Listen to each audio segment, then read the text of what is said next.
Hello? Yeah, so we're gonna start now. As I mentioned in the class before, Hello? everybody will do the quiz on Friday. All right? So both groups will do the quiz on Friday. Let me tell you what it's all about. There is this online application that you can use to offer quiz and tests and exams to students. It's called Classmarker, right? So I will send you the link. When you log on, you put in your name, just like you would do with a normal test, and I'll give you the password. You go in, you start the quiz, you complete, you put in all your answers, and then you complete the quiz, and then I will go in and mark it. So that's all it is. All right, you'll see the question, you just work out your thing on your work paper, and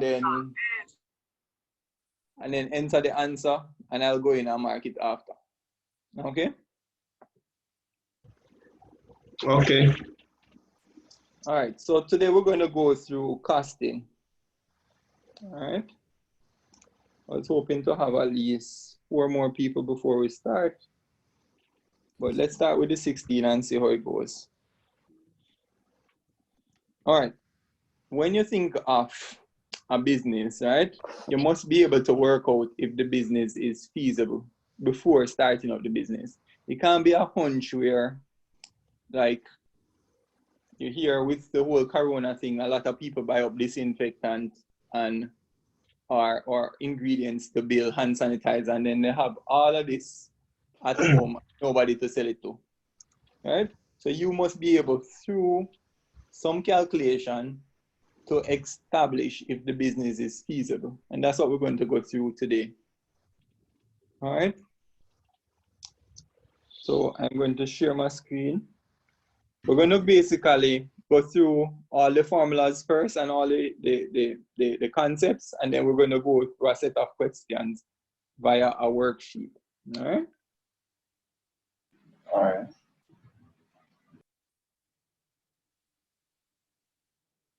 Wait, sir, quick question. Yeah, man. With the test Friday, is there a specific time you have to go on? Because I have work Friday also, no? When your work finish? 12 12, a.m. Yeah, 12 a.m. yeah. When your work start? Basically from 11. From So on 11 in the Friday, I do a morning? 13-hour shift. Okay. All right, here's what you do. You send me a private message, and I'm going to send you a link to the quiz at 10 o'clock in the morning. Uh-huh. You're going to get a different question from everybody else, though. And you Okay. remember to send me the message, you know, you don't have any excuse if you don't send me the message. All right. All right? And I'm going to send you the link to the quiz in that message, and you do it from in the morning. All right. All right? All right, thanks. Yeah, man. All right, people, let's start. So,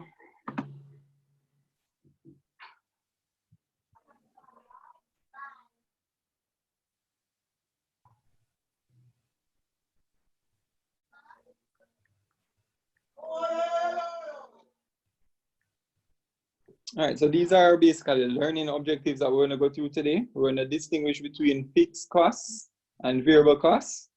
Understand then how the cost volume, understanding the cost volume profit graph, use break-even analysis, and be able to calculate and understand the concept contribution, break-even point, and margin of safety. Good. So we have some differences here. All right, I'm gonna mute everybody. If you have a question, you just unmute and then ask, all right?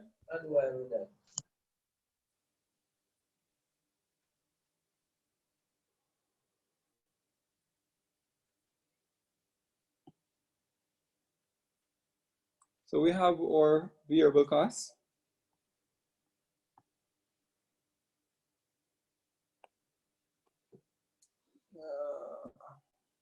And our variable cost is any cost that varies according to the amount of units you have to produce, right? So if this cost goes down, when the amount of units produced goes down, or goes up according to the amount of units that you're producing, goes up, then that would be classified as a variable cost. All right. So that's why we think about things like raw material as an example of variable cost.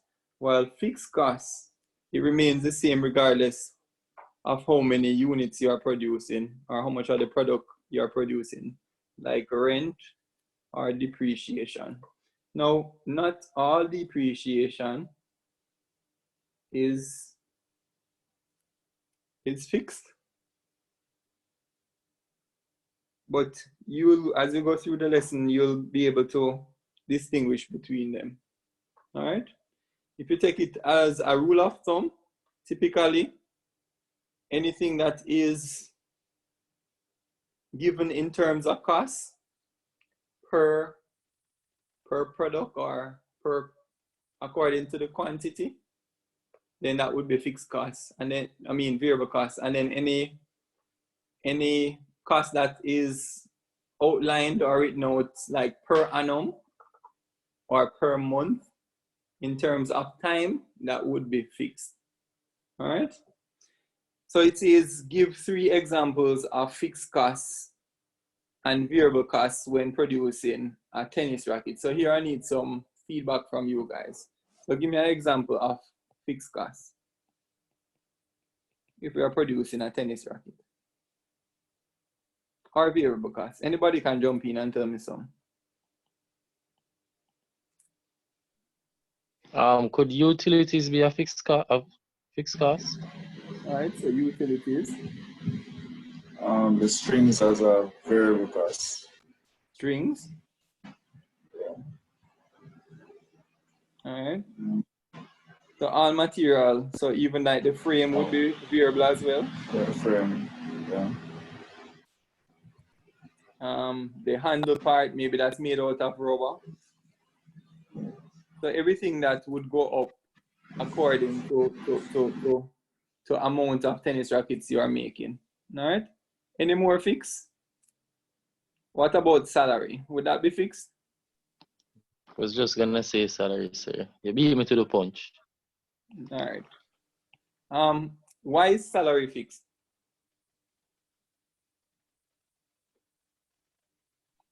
I think because you know how many persons you're working with and what they're supposed to get paid every month. All right, fair. How can salary be a variable cost? Say if you have incentives or stuff like that. All right, incentive would be special still, you know, because in an incentive scheme, hold on, in an incentive scheme, more than likely you would have both fixed and variable. So you would have a set salary and then commission. Yeah. All right. Think about a taxi driver, right? The money that he makes is according to the amount of passengers that he carries. So his salary would be variable. All right. So, or say like you run like a Juta tour program, right? You would have to pay the drivers some type of fixed cost to be there. But then according to the trips they run, they get a percentage of that. So that would be the variable part. All right, so salary can be both variable or fixed. If we look on fixed and variable costs. Sir, question. Yeah, would overtime be considered in the variables? So, all right. I wouldn't say overtime would be variable. Why? Because you can only work a certain amount of hours for overtime, and it's not like it's according to the amount of products you're going to sell. You get me? So if I'm going to pay overtime to work on holidays, it's still a fixed amount of money I'm going to pay you, because I'm going to pay you maybe 1.5 your regular salary per hour to be there. But it's not going to be according to the amount of maybe popcorn you sell while you're there on overtime. So that wouldn't be fixed. Remember, when you're thinking about costs, you're not thinking from the employee's standpoint, you're thinking from the employer's standpoint, because he's going to incur the cost, right? And it's not like the employee would be getting paid from every sale that they make, right? Unless it's something like where the young man mentioned, it's commission based, like with car dealerships or so on. All right. So I hope that answers your question.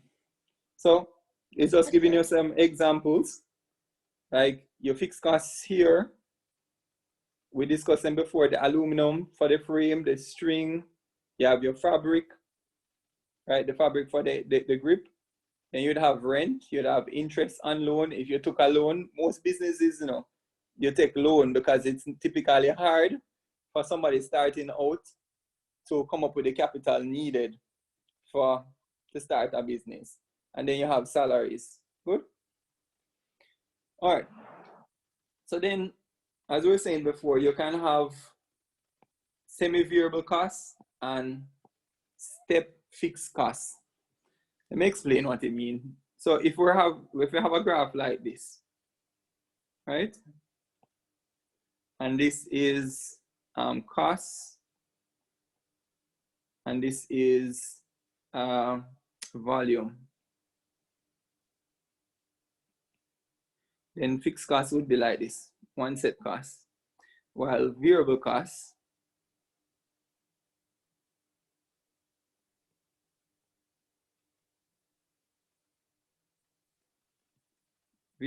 would be, it start here and increase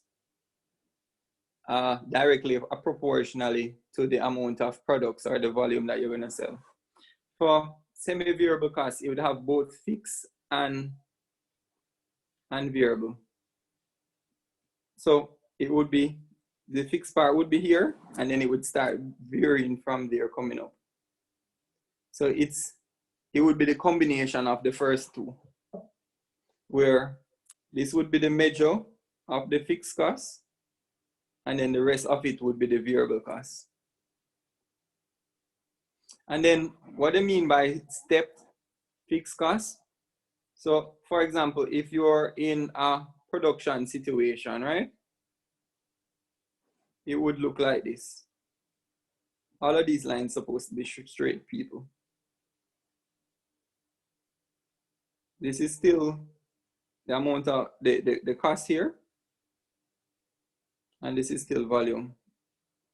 But what it's saying is that, say for example, like the example I used there in the slide, I am producing this amount. And then as I increase in volume, I have to, after a certain point, hire a new supervisor because I have to produce more. There is more things to supervise, meaning I have expanded production. So now that I have to employ a new supervisor, I have to step up because I have to pay him, so I have to incur more costs. And then after a while, I grow, the business grow again, I have to increase production, I promote another person, and I have a new supervisor. And it would continue like that. So that's the difference between these four. You have your fixed costs, your variable costs, your combination, your semi-variable, which include both fixed and variable components, and then you have your step fixed costs. Good? All right, this is an important concept when you're talking about costs. Contribution per unit of output. So the contribution is the difference between the selling price of the product and the variable cost incurred in producing that product. So basically you take your selling price, you take out how much variable cost to produce that one product, and what's left back is the contribution. And we soon explain why they call it contribution in the first place. So as it explains here, you have your selling price per unit. So it's not the summation of all of the units you're selling. And you subtract from that your variable cost per unit, right? All right, and then basically we can consider it like this. Let me find a nice spot to draw this thing. Let me see if I can go over here. let's use this little spot here.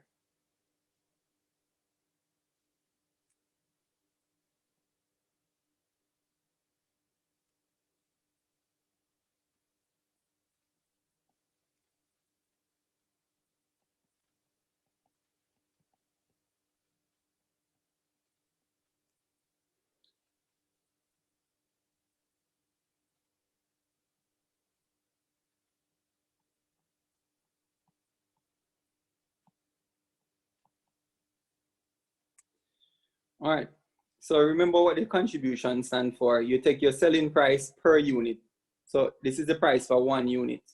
You subtract your variable cost from that, and then you get your contribution per unit, right? After you get that now, every one of those contribution, every time you sell one of them, it's going to be 1 contribution. And all of that is going to be going towards your fixed cost. So over time, this container here that we're using to illustrate fixed costs, it's going to get full, right? And then at the point that it is full, who can tell me what that point is? Let me see if you're using up your...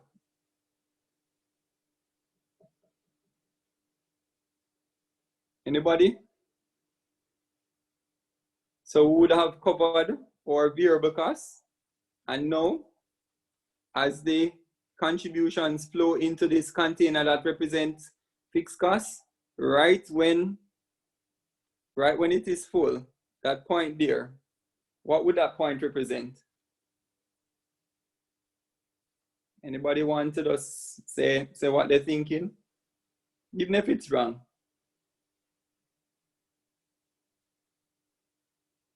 Could it be profit? All right, that's not too bad. Anybody want to add to that?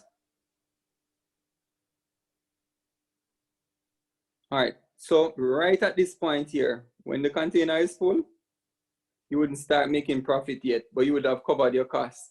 And so that is actually the break-even point.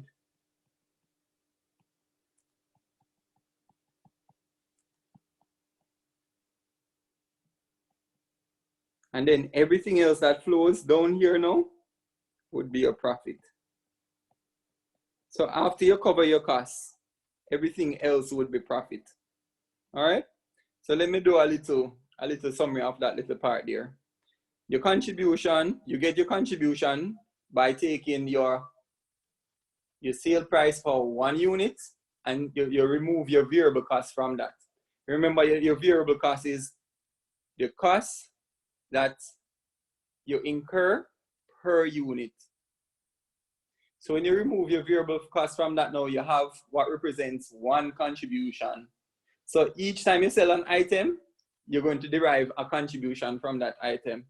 All of those contribution initially is going to go towards offsetting your fixed cost. Then when you cover your fixed cost now, you're going to break even at that point. And then everything else after that would be profit. Clear? Yes, sir, clear. All right, cool. All right, so we have some other things to talk about. That's basically an overview. We have our break-even analysis. We conduct a break-even analysis to determine how many items to produce so that we can cover our fixed costs. We just said that a while ago, right? The break-even point is a point where neither a profit nor a loss is made. Good. So at that point, you cover both your variable costs and your fixed costs. And what tells you that you have covered what tells you that you're at the break-even point is that you're now covering your fixed costs. All right? Total contribution equals total fixed costs. The sales revenue line crosses the total costs line. We're going to look at a diagram after this. And sales revenue equal total costs. Here is like the blanket statement. If you cover your costs with your sales, now you are broken even. That is a break-even point.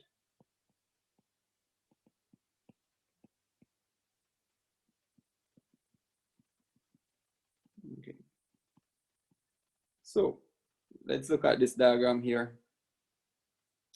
Who can tell me what TC is and why we call it TC?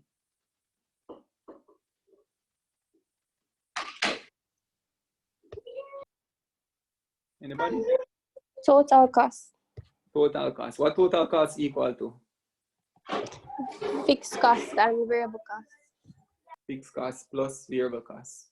Why this wouldn't be accurate?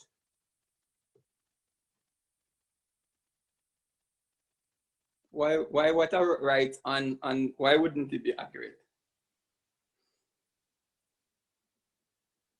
Because it would have to be fixed cost plus variable cost times the units that I produce. You get me? As variable cost is per unit. And that would give us total cost. And that's what the diagram is saying. The fixed cost would be here. So that would be the fixed cost. And then the variable cost would be this part here. And because the variable cost starts here, then this part here would equal the total cost. So that line would represent the total cost because it would include both the fixed and variable, since this portion would be the fixed. All right?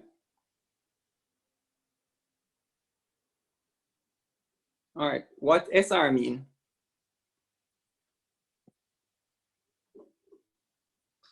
Anybody? Sales. Revenue.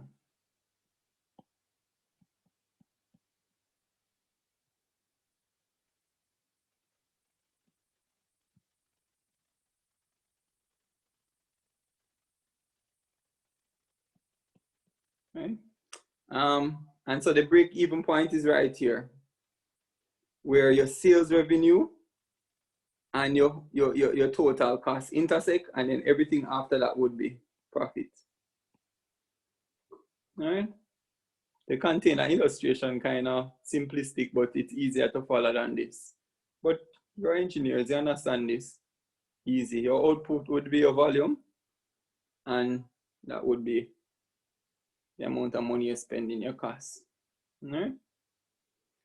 Okay, so calculating the break-even point now. The break-even point is the number of units. So your break-even point, you're thinking about units. How much of this item I have to sell to cover my costs and then to make profit? So the break-even point would be measured in the number of units output, right? And so you have the fixed cost divided by the contribution per unit. And it does make sense. It's like you're breaking up the fixed cost into how much units it would take for you to cover the fixed cost. So you're breaking up this cost here into units. So each one of those costs, each one of those units before your break even would be going towards covering your fixed costs. So if you said every time you sell one of them, you come closer to breaking even. You add more contribution to covering the fixed costs until you get to that point where you break even. All right, simple. All right, and then this is margin of safety now. Before looking at that, can somebody tell me what they think margin of safety would be?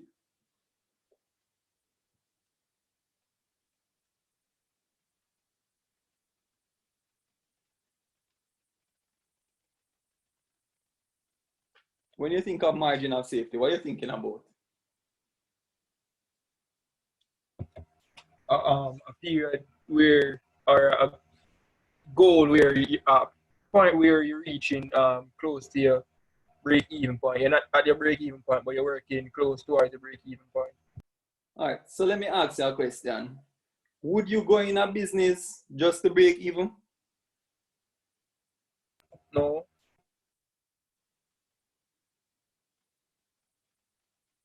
Same person if possible, you know, you can answer me. Would you actually, you go in a business, you say this summer, you're gonna sell Sky Juice on UTech campus, and when you work out how much bags of Sky Juice you're gonna sell, at the end, you're just gonna cover your costs. Would that make sense? Would it be feasible to run that business? No, sir. No. Wouldn't be feasible, right? When is it feasible though to just break even? Is there any situation where you would just want to break even?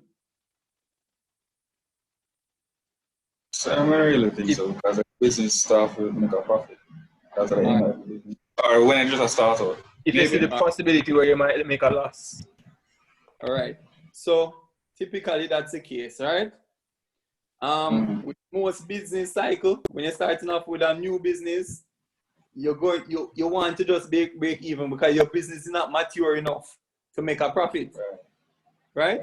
So although you're going to waste time and effort to just break even, it's going to pay off in the future. However, a lot of businesses, it's just a one-off thing. It's just a start-off thing. You see an opportunity and you're making use of it, right? In that case, you would never want to break even.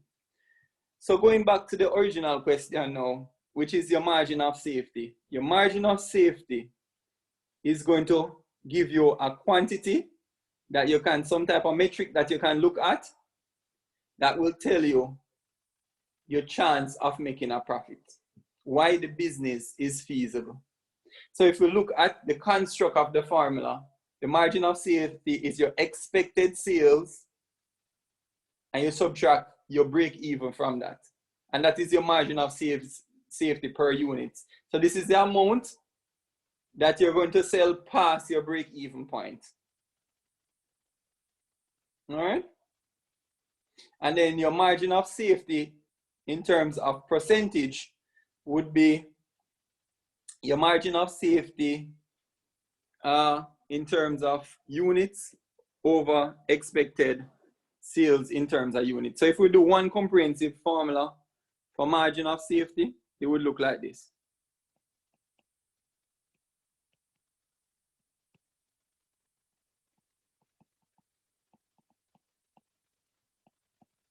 It would be the top formula, which is your expected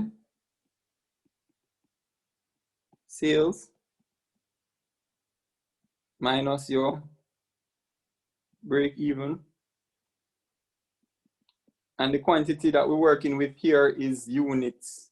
So these are other actual products that you're going to sell.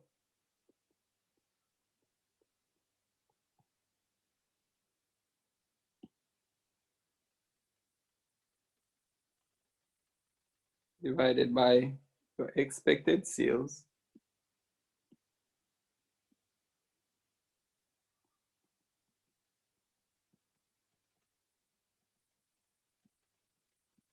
and then you will time all of that by 100.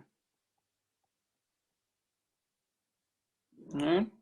So the top part of the formula is your margin of safety in units. That's the amount of units you're going to surpass according to your expectation, the break-even point.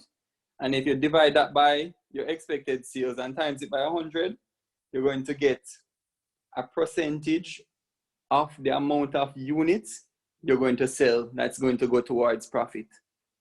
Let me repeat that statement. This is a percentage of the amount of units that you're going to sell that is going to go towards your profit. All right, so that's what your margin of safety tells you.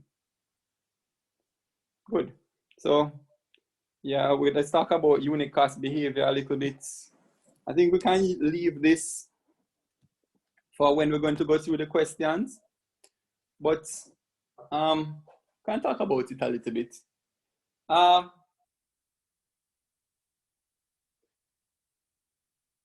How, if anybody tell me this, me give them 1,000 last year. How would you might know it from economics, But let me just take a risk. All right, 5 bills. How does your overall cost, how is your overall cost affected? That is a vague question. How is your overall cost affected the more volume that you sell? I may ask it a different way. Does your overall cost increase or reduce or stay the same with the amount of volume that you sell or you move in terms of your business? It's vague, but if somebody give me that, is money I give you now, I have to put it like that. Any other way would I give you the answer? Sir, I would say that it increases because Your cost increase? yes, sir, because the more you produce, the more raw material you have to use, the more time you have to spend equal to more pay you have to give your employees and All right, a lot cool. more. Cool. I never say you're wrong or you're right. Anybody else? Sir, repeat the question one more time. Man, so I'm going to go through a while ago to make sure someone put the question away. All right. All right. Now, we'll give that a try. All right, give it a try. All right. So, for example, you say you want to make 12,000 rackets. Right. And you reach a point where you reach 12,000 midway through the year. So, I feel like your costs, the profit are going to increase, but the cost not necessarily are going to increase with it because you already set out a plan to pay the employees for the year a flat rate. All right. Yo, you get 2 bills out of the 5 bills. All right? Not bad. Right. But you have to carry it further than that. All right. Class, I want you to listen what I say now. Right? And think about it and tell me if it makes sense. Okay. So, you might make a profit by selling 600 items. Let's call it racket. You might make a profit if you sell 800, right? Your profit would increase. If you sell 1,000 rackets, your profit would increase and so on. But you see, in all of that scenario there, the amount of your overall cost, right, would reduce. Your overall cost would reduce the more product you sell because more contribution would go towards offsetting your fixed costs. So in the end, when you divide up your fixed costs, we're not talking about variable costs because remember your variable costs increase according to your production or your sales revenue, the amount you sell. So your variable costs really would be constant. The more you sell, the variable costs would just remain the same. Every time you sell one, you'd cover the variable cost for that product. But then, remember your fixed cost going to be one standard thing, whether you sell 600, 800, or 1,000. But the difference between 600 or 1,000, right, is that more product would go towards covering the fixed cost. And so the profit you make per unit is actually more the more units you sell. Now we're not talking about it. I don't want to start confusing, so we're gonna go through the questions. We're not talking about this when you're calculating your overall fixed cost and your overall profit and your overall variable cost. We're talking about when you finish and you take out your profit per unit and you look at the cost per unit. If you sell more units, you're going to actually make a greater profit per unit. Just because more products would be going, more contribution from more products would be going towards covering the fixed costs. We'll get in the example, you see it a little bit more. Feel like I'm confused a little bit there without the example. But let's get into it. Okay, so we're going to look at this here, a worksheet. And we're going to try and work through all these questions, and then class will end, and you would have covered costs. Now, so after you do this quiz on project management, you're going to have a quiz on costing as well. All right, so we'll do that one next week, Friday, not this week, Friday. And then the only thing else you'll have for me is your exam and your project. And next week as well, we're going to cover marketing. Hopefully we can cover all of marketing next week and you would have finished the course. That's it.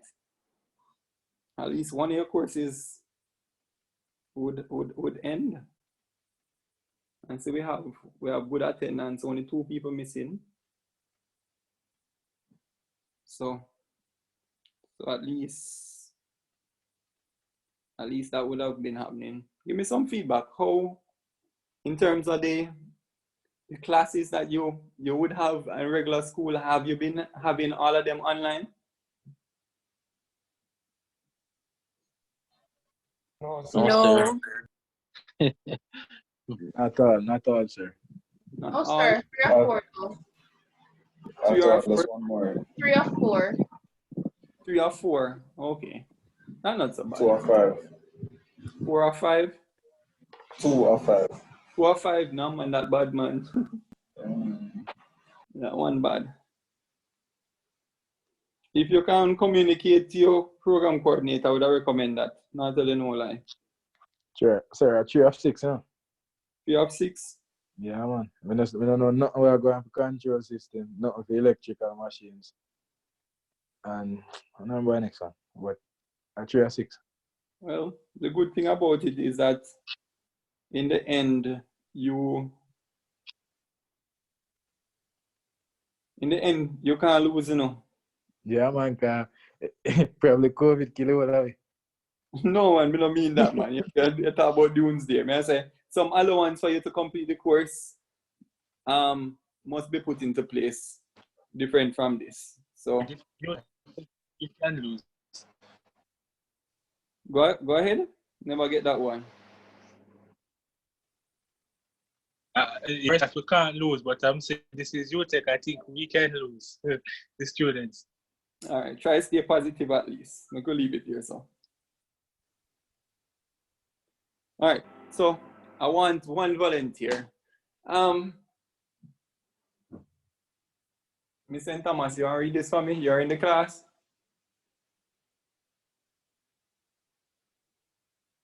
No comment. Where is she? They have no Wi-Fi in St. Thomas. I will try to find her. It's rough, sir, because I'm bridging them live there, isn't it? And place the internet not consistent.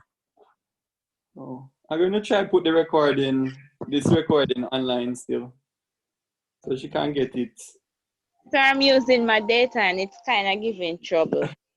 Okay. Well, thanks for trying. Well, as I said, you're supposed to have YouTube free. So I'm going to upload this when I finish so you can get it. You do the honors, you read the source. Real talk, sir, YouTube free? I think so. Let me not open it up. I'm not sure, no. I don't use data. Oh, come here, I think so still, but... I know WhatsApp those things free. What? Like when you have a plan, the WhatsApp don't go towards the data. No, sir, but yeah, but when I say free, I think say I thought like when I need data and anything there. Because of crisis, you can just go on YouTube. Oh, but you know that there are some, there should be some of, according to an article I read, there should be some sites that are open by the providers where they don't use. Yeah, man. Why Jamaica talking about that don't use data? I'm not sure if YouTube is in there, but some sites, some communication sites. Oh, is it? Yeah. Check it out. It's something for you to look into. All right. See you ready, Miss St. Thomas?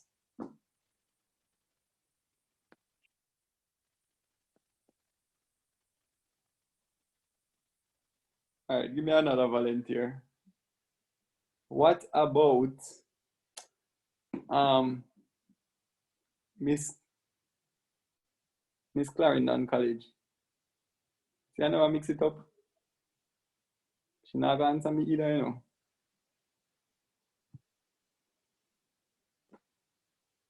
All right, anybody in the class? I just need a volunteer just to run through this quick.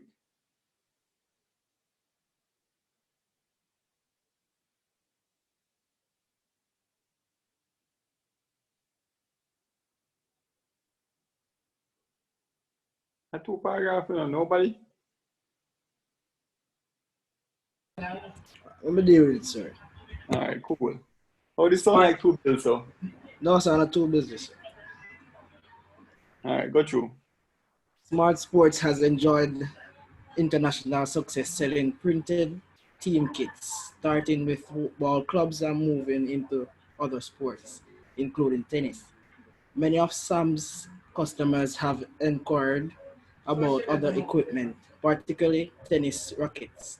Until now, all Sam has had are financial accounts telling him how well he had done in the past and his current financial position.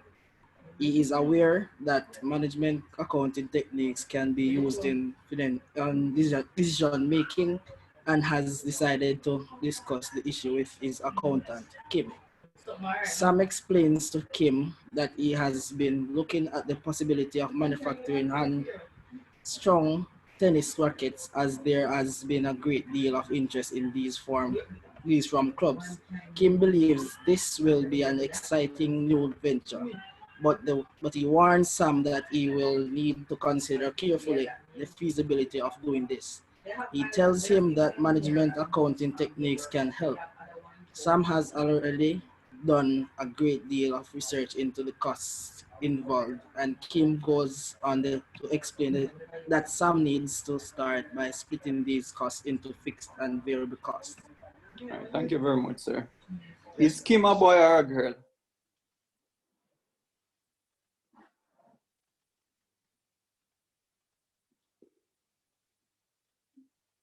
I think it's either like Chinese or some Asian. So although Kim is a male like Kim Jong-un and some name, but then with the leader of North Korea, it's actually his last name that is Kim, it's not his first name. Beside the point. All right, so let's go into this now.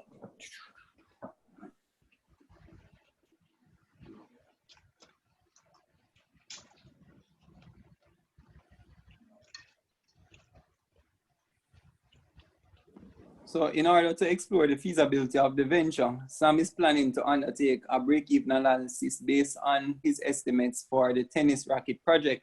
Sam realized that the first step in his analysis is to figure out or identify these costs, whether they are variable or fixed. Sam anticipates that the cost of producing the rackets would be as shown in the table below. So you have to hire a machine, and the machine is £550 per month to hire. You have material costs is £8.5 or £8.50 per racket. So £8.5 per racket. You have labor costs. Labor cost is £9 per hour. The machine requires one person to operate it. Four rackets can be framed each hour. Then you have racket stringing. Staff who strings the racket can hand string 2 rackets in an hour.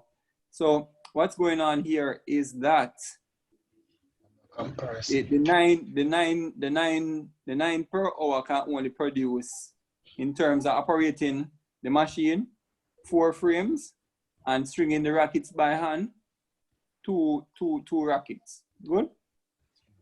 All right, so it says Sam estimates that he will be able to produce 900 rackets in his first year.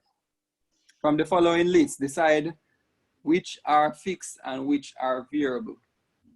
All right, so give me some feedback now. Which would be fixed and which would be variable from the list there?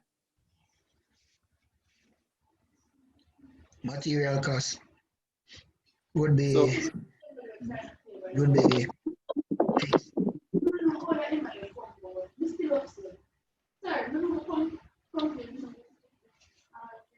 The material cost would be what? Fixed. All right, so one man's material cost would be fixed. The higher the machine will also be fixed. All right, so somebody said this is fixed cost and somebody said this is fixed cost. What about labor?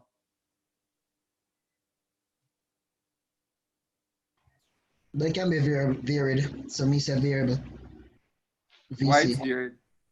Because based on what was above, and what we were reading, realized that if the machine breaks down, you probably have to go think about getting somebody else to actually fill that gap. So you might need it, so it can happen in either way. So. All right, you're good, man. Cool. All right. So one of these are wrong. I'm gonna get into explaining what you were explaining, but one of these are wrong. Tell me which one wrong. I want to hear a female voice. Come.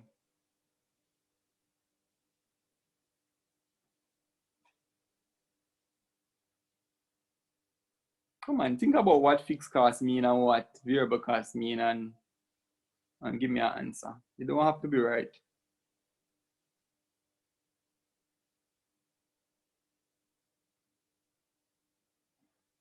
All right. This would Sir, be higher for the machine or higher of the machine? that would be fixed because it's one set. No matter how much rackets you make, it's one set money per month, right? Oh, I never said that. Yeah. So that is definitely fixed. All right. So it doesn't matter. It's not the amount of rackets that determine how much you're going to pay for the machine. Oh, the material cost are the variable because like per racket. So the material cost must be the variable cost because it's per racket. Yeah. It's per racket. All right. And this is variable too. But when we get in the calculation, you'll see more about it. So they say, what is the variable cost per racket? Anybody confused about anything so far? I think I lose some of you at some point there, you know. I think the first part of the class was very good, but right in this middle part here, I lost some people. Anybody want to ask a question before we move on? All right, so we're going to work. I hope you have out your books, you know. Let's work this together. So we already identified part A, so that's done. Let's do part B. So part B, we have our variable costs, and we're supposed to calculate all our variable costs.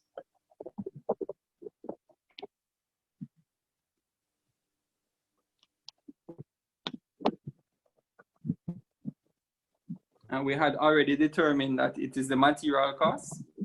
So material, which is 8 pounds. 8.5 pounds. Then you have your staffing or your labor costs. And then they say for framing, right? It is $9 per hour. One person operate the machine, and it's 4 rackets that he can make in every hour. So according, remember, you know, it's fixed cost per racket. It's variable cost per racket. So how much frames can be produced in the 1 hour? It would be, that person does mute the mic for me now. It would be 9 divided by 4, which gives you 2.25 pounds. All right? Everybody get that part? So the 2.25 would represent how much one racket frame would value.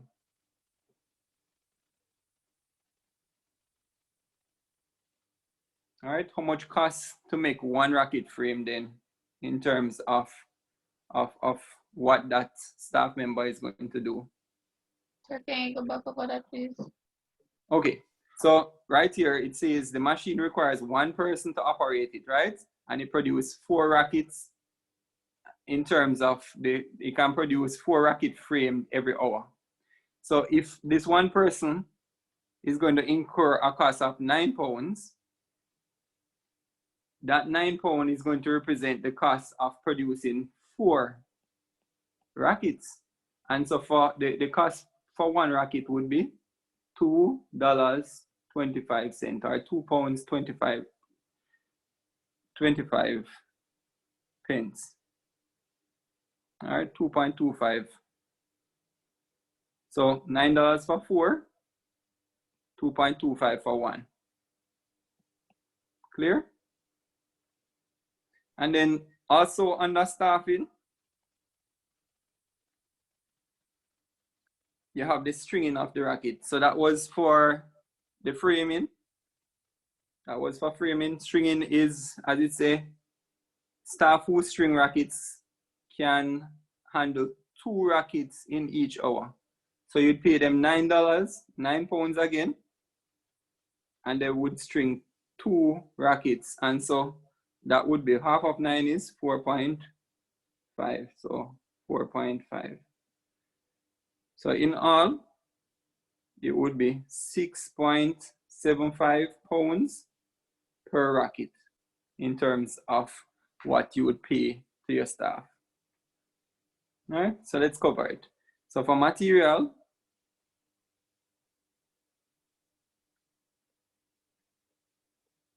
you have 8.5 pounds. For staff, you have 6.75 pounds. So your overall cost per racket in terms of your variable cost would be 15.25.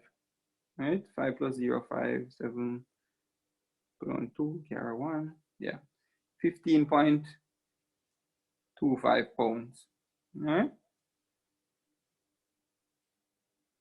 Okay, so we cover part B there. Anybody need any clarification on anything?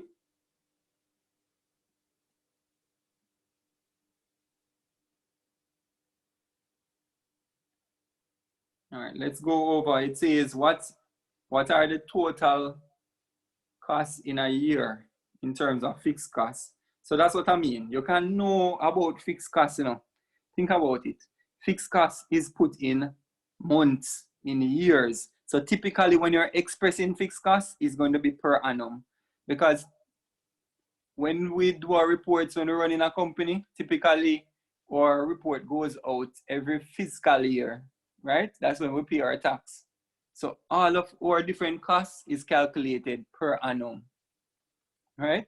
So anytime you are asked to differentiate between variable and fixed costs, just think, what is the cost per item? What is the cost per unit?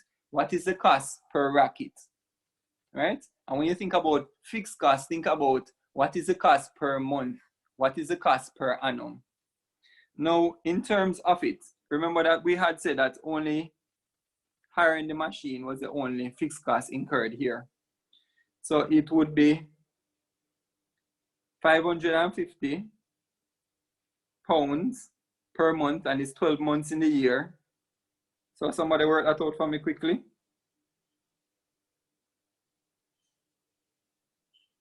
$50 times 12, that is 600. 500 times 12, that is 6,000. So it's 6,600. Yeah. 6,600. And that would be per annum. All right. So we would have finished this question now. We would have differentiated between the fixed costs and variable costs. We would have calculated the fixed cost per racket and then calculated the fixed cost per year. Good? Not too bad. All right, so it says hold on. Yeah. The 550, just remind me again where 550 came from? It's the machine cost. See it here? Oh, okay. And okay. It's per month, so we times it by 12 to get the annual fixed cost. Okay.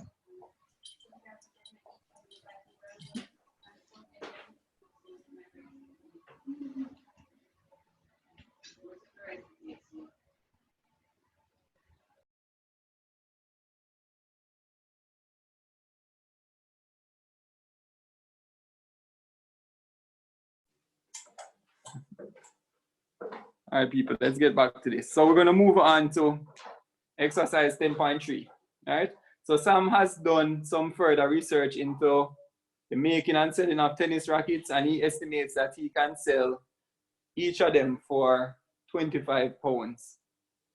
But Sam's tennis rackets costing, calculate the contribution for each tennis racket sold. What you thinking, people? Tell me how we can find out the contribution.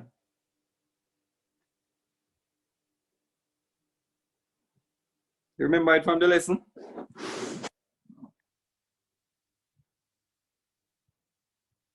Anybody? Contribution, you know, say if we were in class, everybody would answer this. Contribution per racket.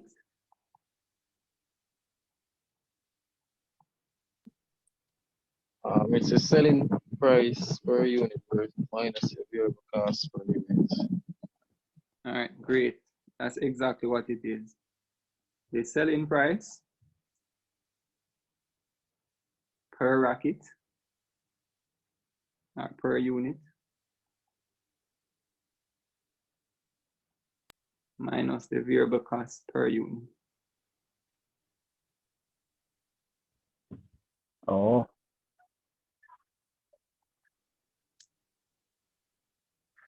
So what was the variable cost per unit again? Anybody remember? 15 something. Yeah, I think it was so it's 15, 15, 25. And here Yeah. he's going to sell each one for 25. So the contribution would be what? $9.75. $9.75. As simple as that. All right.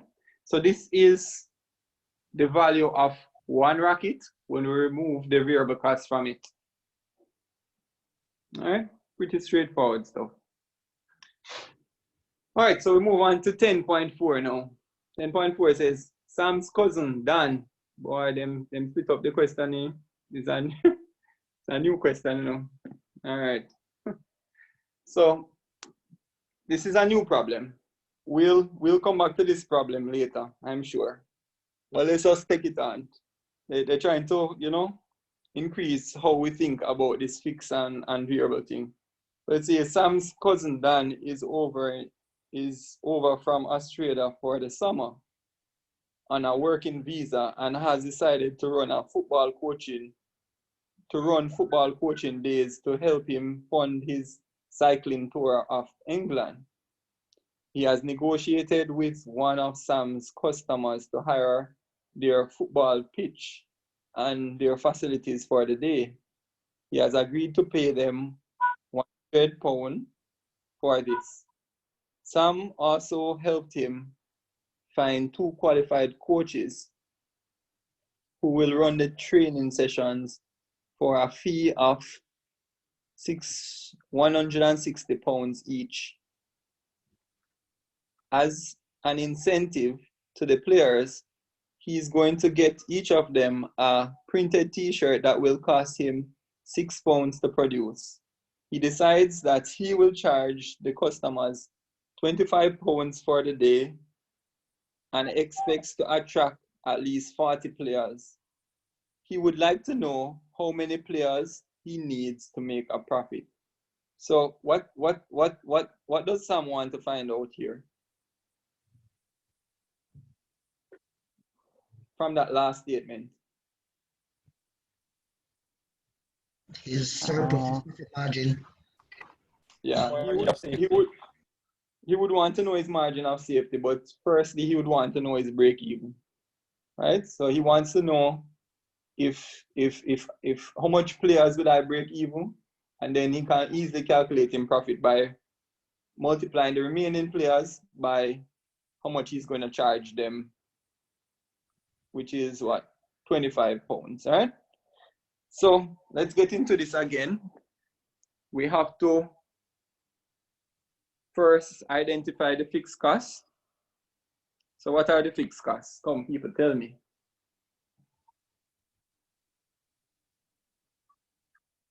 So part A, total fixed cost.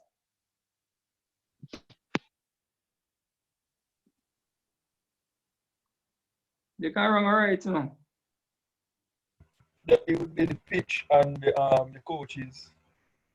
All right. So it would be hiring the pitch. So let's call that football pitch.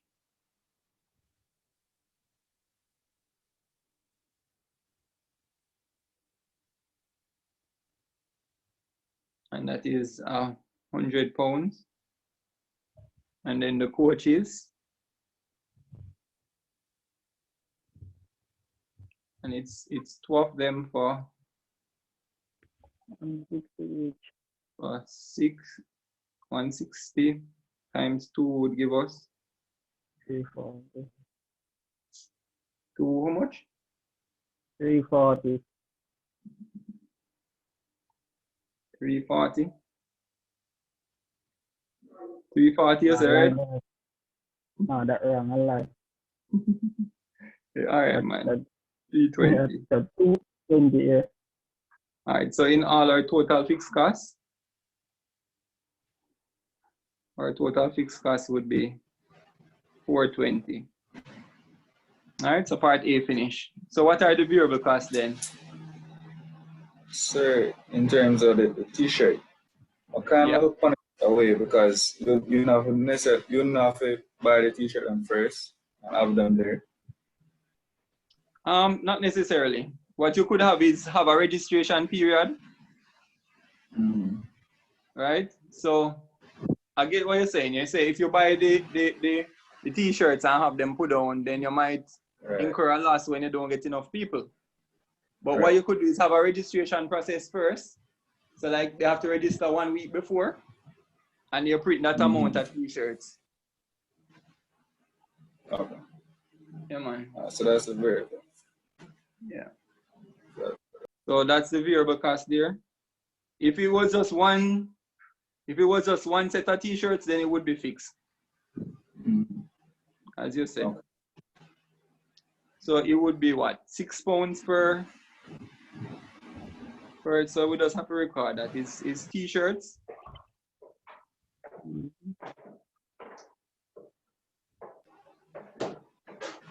And also the cost, $25 per day. $25. The $25. Yeah, the $25. No lie, that's profit. That's kind of profit. Yeah, that's what he's gonna charge. So this would be part B, and part B would end right there, right? So part C now. Part C says we should calculate the contribution per player. So our contribution per player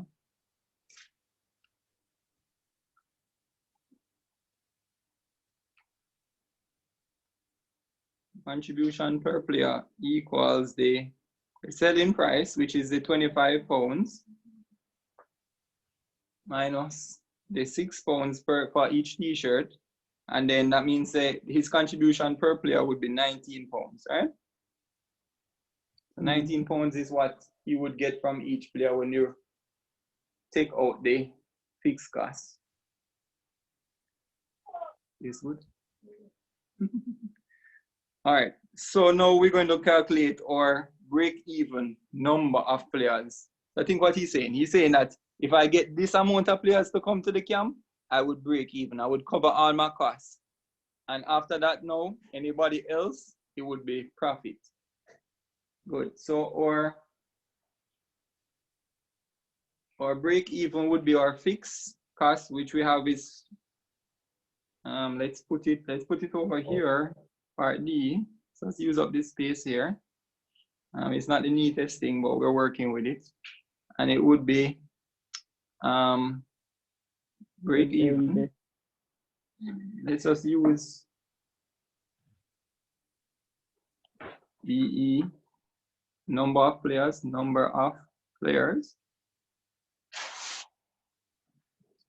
would be our fixed cost, which is 420 divided by the contribution, which is 19. All right. Somebody work that out quickly for me. 22.1. Can we have 0.1 player? No, so 22. No, they have to round up. Because if you go 22, you wouldn't break even yet. You get the point? Yes, You see, sir. although it's below 5 and typically we round up above 5 or 5 and above, if we consider 22, he still would have a little bit of fixed cost left. Right? So to surpass the Yes, sir. fixed cost totally, we would have to go to 23. So basically, we are against the rule of math. No, we're not going. There's not a rule of maths. Which rule is rounding up after 5? No rule no go so, you know. That's just an approximation, boss. No rule no go so. All right. But think about it. It just makes perfect sense.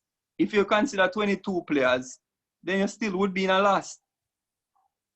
Right? You would have to go 23 now to cover your costs and start to make profit. So you start make a little tip of profit. You can even consider that profit when you go 23. Good? All right. Part E now says,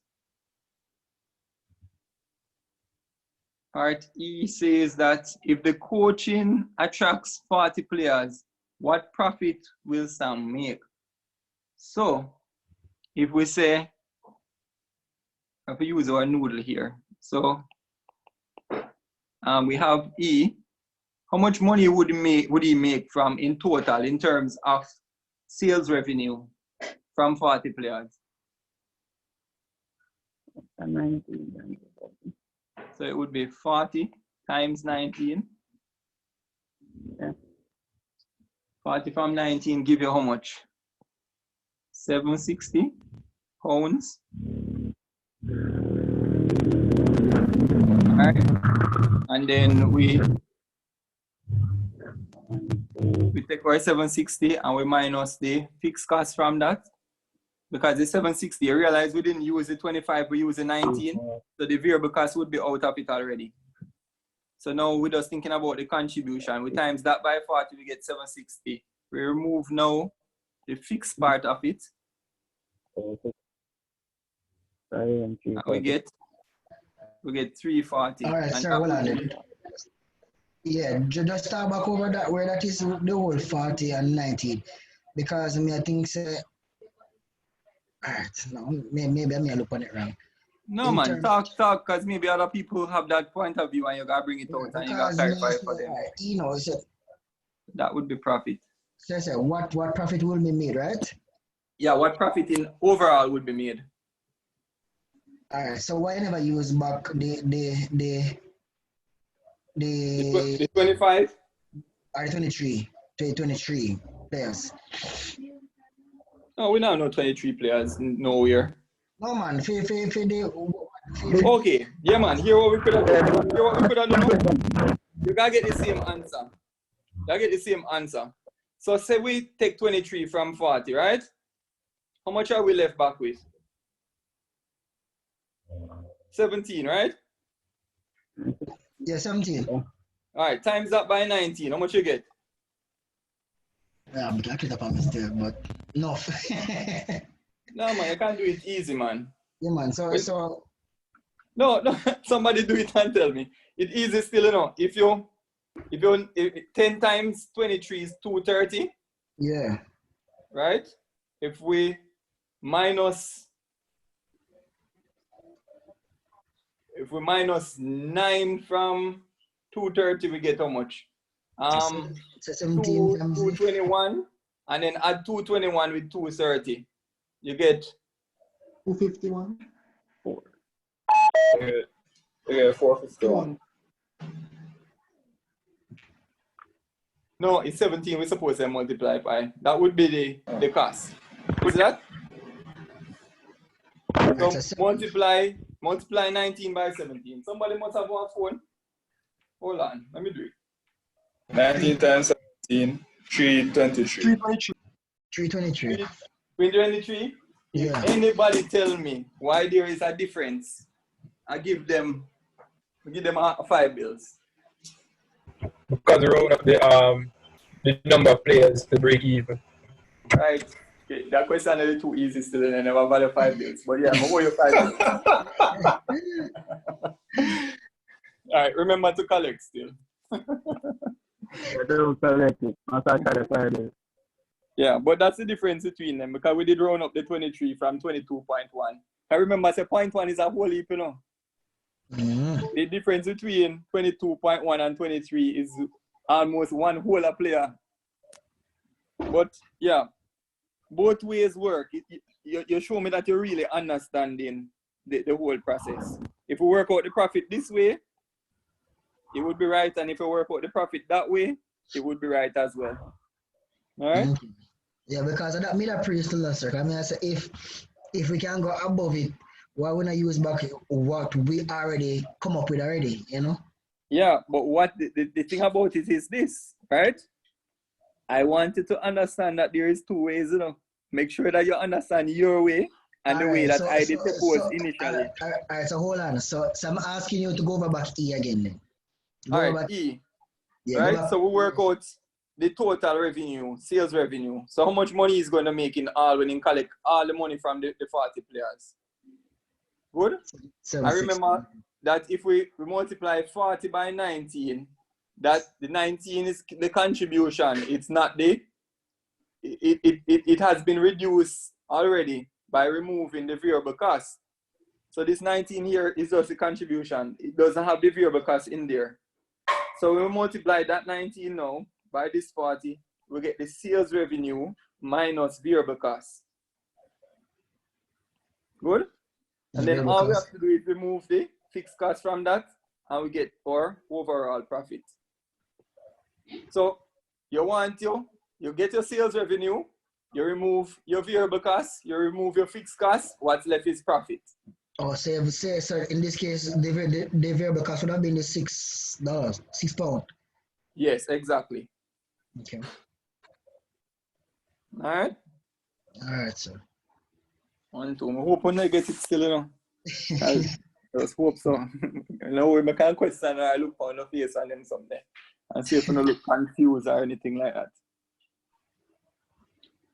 All right, so we're gonna, this question is a little bit more difficult now. All right. We have a couple left. Yeah.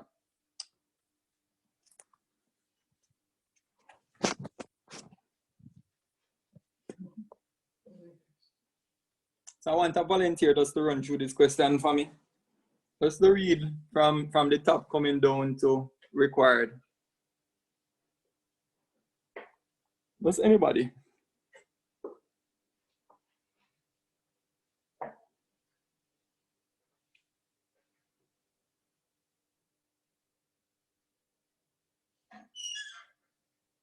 Three people jump out of the class.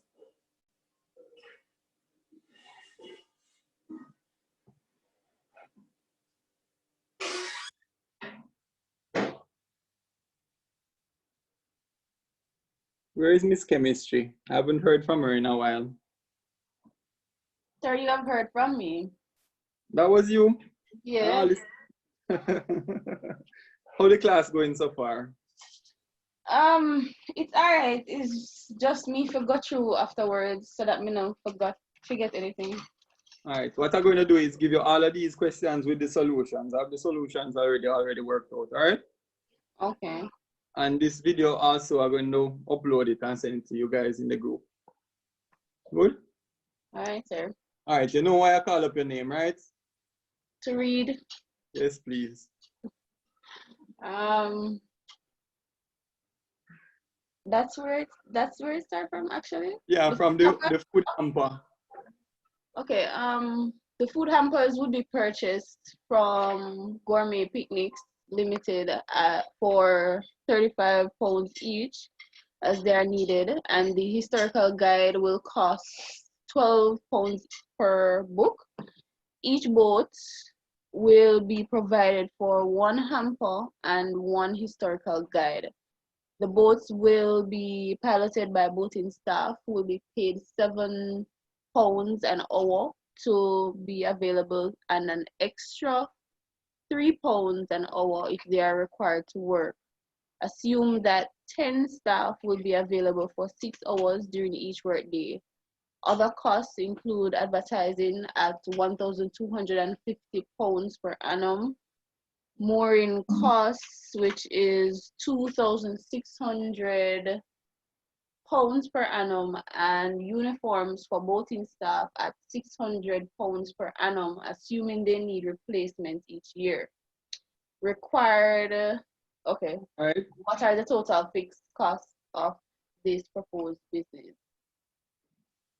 All right, I'm going to see if I can pull in a different sheet and work on it, because this is going to take some extensive work. Hold on, let's see.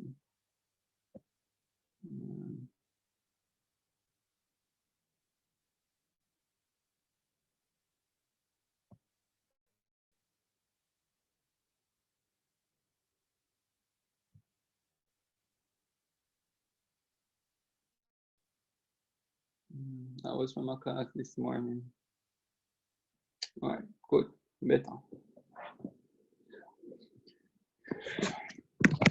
All right, people, I need your help with this one in terms of, let's identify the fixed cost first. Good? So fixed cost.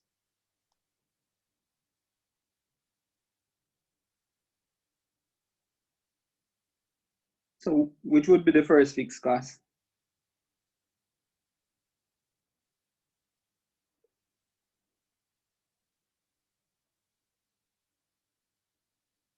You know, guess what? Part of this question missing, you know, the top part, see it here. Question is long. Miss Chemistry. Hello? Hello?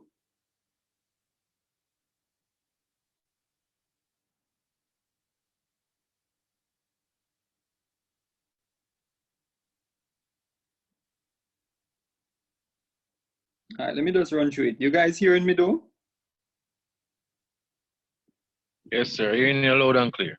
Yes, sir. Okay. So it starts from here, and then the part that she read was the ending part, all right?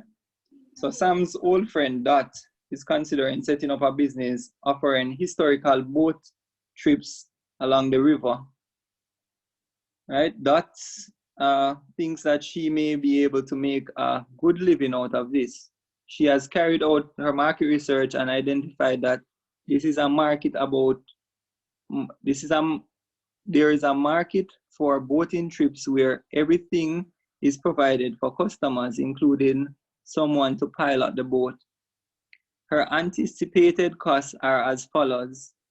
The business would operate for 20 weeks during the summer holiday season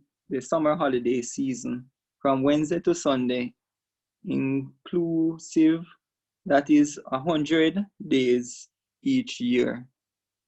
So the business, I guess, because they have like winter and so on, the river is going to basically freeze over, and the condition wouldn't be geared towards a trip, right? They're only going to operate for 20 weeks per year. And I know a lot of people that do this, you know. I know one lady, she only basically organized 2 events per year, one for, I think, 1.5 million, another for, I think, 3 million, and that's it.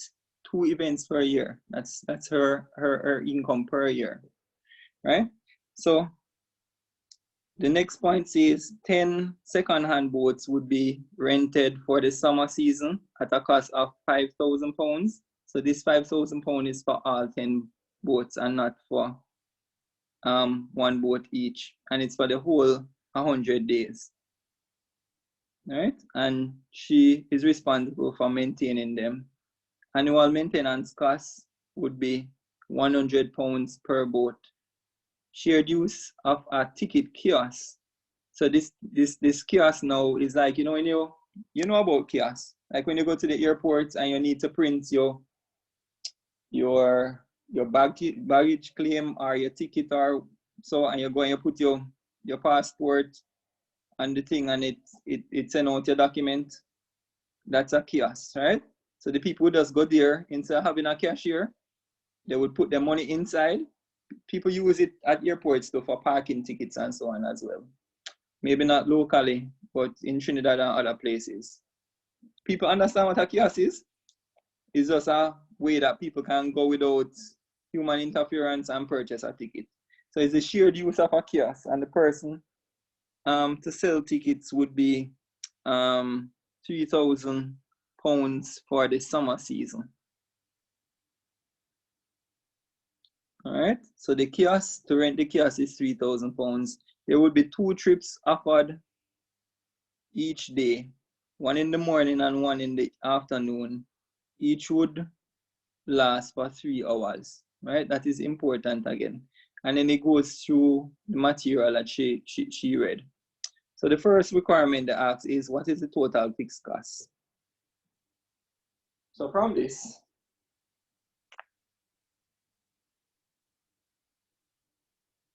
first of all, you'd have rental of boats.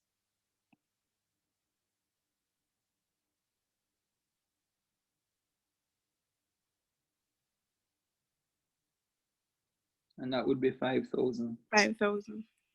Yeah, pounds. Then you have your maintenance of boats.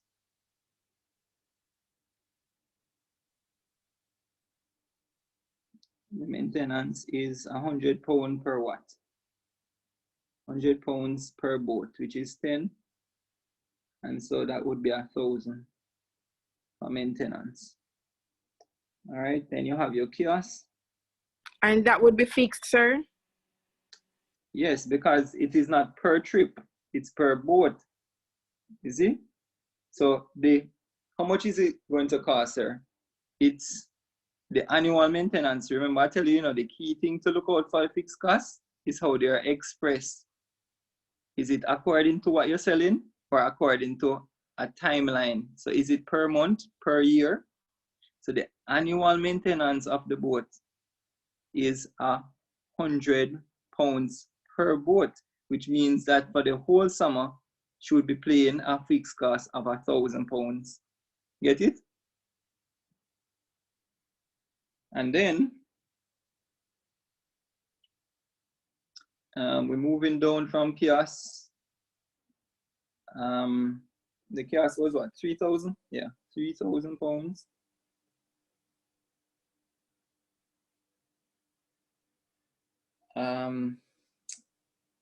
What about if we move back now? We have salary for boating staff, so staff, and we pay these men. There are 10 boats, right?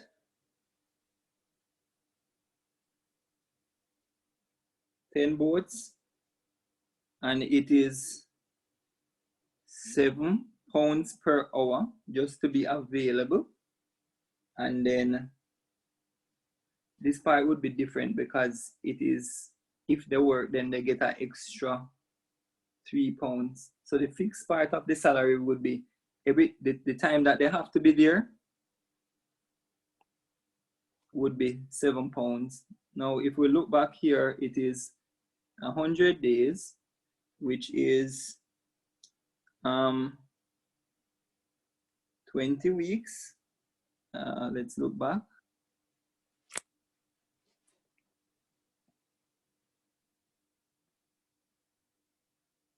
Question. I'm trying to find out how much hours they work a day. Since it's, see it here, 6 hours. All right. So assuming that the 10 staff would be available for 6 hours each working day, and the work, how much is from when? From Wednesday to Sunday. So it wouldn't be Monday or Tuesday. So it would be just 5 days for the week. So then we get all of what we're working with there. So this one is a little bit more challenge. So it would be £7 times 6 hours for the day times 5 days times 20. And that's for weeks. So in all, you would be paying the 10 of them, £42,000. All right. Advertisement,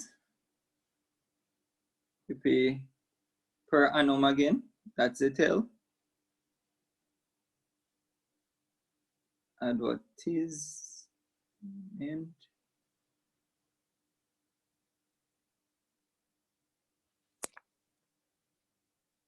Would be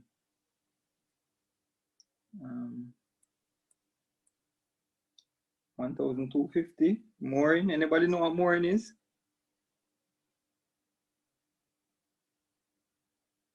Mooring costs would be 2,600.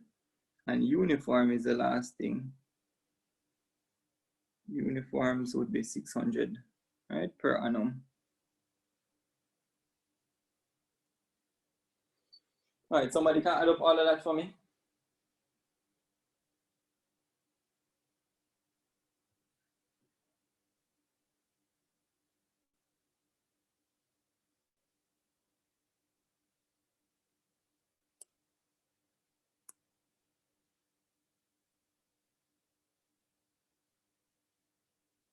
So 55,450 pounds. So that's for fixed cost.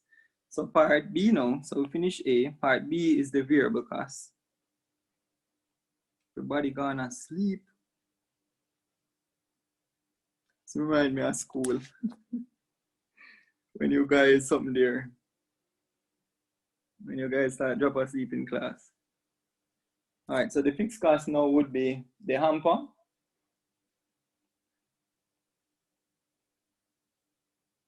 And the hamper would be 35 pounds per boat, per trip. And then the historical book. Here from the question, we'd have to assume that the historical book, the people carry it with them.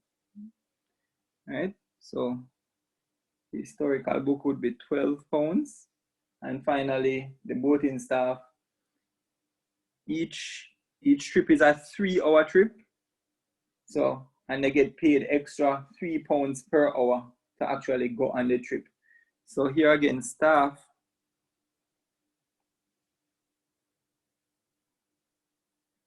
would get £3 times 3 hours, which would be £9. So in all, our variable cost is £56. Okay. So the last part says now, if trips are charged at £150 for the 3-hour session. Sir, hold on, sir. Hold on. Do I get the 3 times the 3 for the staff? All right. So it says that each trip is 3 hours. See it here.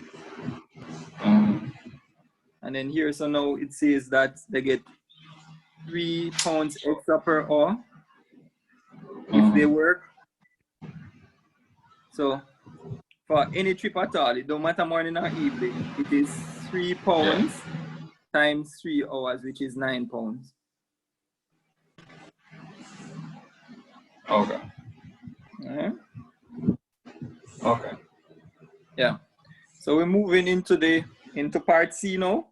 It's saying that for the whole 3 hours, they charge £150. What will be the break-even number of boat trips? And then it has in bracket, the charge will be the same regardless of the number of people in the boat, up to a maximum of 4. Let us add that in. So it can be 1 or 4 person. You're still going to pay $150. Right. So first we'll have to work out the contribution. So to calculate break even, which is C.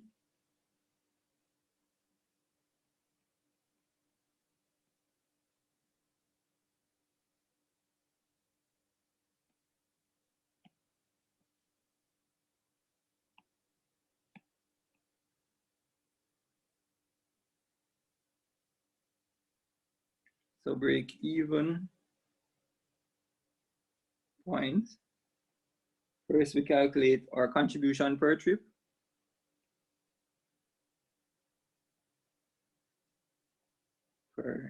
trip. And that is 150. And we minus our fixed cost from that, which is 56. And so our contribution for trip is 94 pounds, right? And then we'll break even now in terms of the amount of trips, not money. We'd have to go back up for our fixed costs, which is 55,450, and we divide that by the contribution per trip, and we're going to get 590 trips to break even. Okay, so that covers that. Part D, if the business averaged 10 trips in total per day, a lot of men now go work still because they have 10 boats available in the morning and 10 boats available in the afternoon, and they just still average. Well, it's average. They might have 20 one day, I have 5 another day, or 2 another day, and then they average back out to 10 trips per day. So if the business average 10 trips in total per day, 5 in the morning and 5 in the afternoon, they're just trying to make it. Could have been something else still. What profit or loss should the business expect to make? All right, it's how much days the whole thing running for? 100 days, right? Sir, quick question. When it says 10 trips per day, is it talking over the 20 weeks period? Yeah, it's talking over the 20 weeks period. All right. But remember, you know, in all, it is 20 weeks and 5 days per week. So it's 100 days, right? But we'll write it right out. So,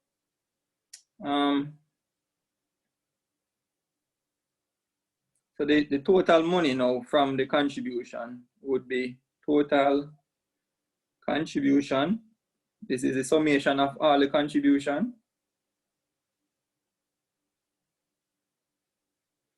And that would be 94, the value of one contribution, times the 10 trips per day, times the 5 days for the week, times the 20 weeks. So we either put 5 times 20 or just put 100. So I put 5 times 20, you must know, all right? And that would give us, that's 100 times 10, 1,000. 1,000 times 94 is 94,000. All right, so that is 94,000. And then all we have to do now is take our fixed costs away from that. So fixed costs, so we subtract our fixed costs, which is 54,400, and we get our profit. So our profit would be, not so bad, 38,550 pounds profit. So that is our profit. All right. So remember that this contribution here, you know, which is the total of all the contributions, right? Good. We had already removed the fixed cost from it, from up here. Not the fixed cost, the variable cost.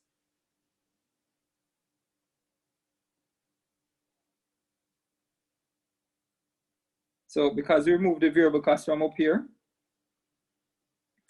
what this 94 represents, you know, is the total amount of money that's going to make over the whole summer, the whole 100 days. That is what you're going to make. And we already moved the variable cost from that. So the only thing we'd have to remove is the fixed cost. And we'll remove that, we get 38,550, and that's our profit. Okay. All right. So what's next? So So it says compute and reflect on the margin of safety for that's Champagne boating business. So it's asking us the margin of safety here. Would you consider it a high risk for that? And it's just asking you to elaborate on those things. What would be your advice to that in terms of whether she should undertake the business? So let's look at that part now. Let me see how much people still with me. All right, good. We have the entire class still. All right. So, did she mention how much she expects?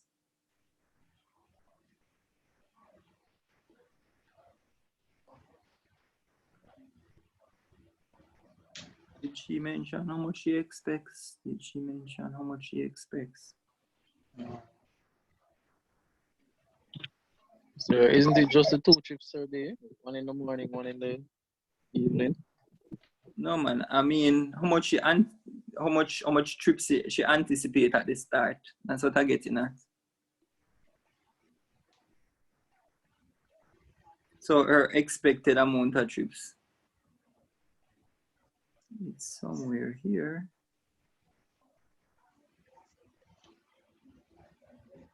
I have it, I just want it to be reflected in the question.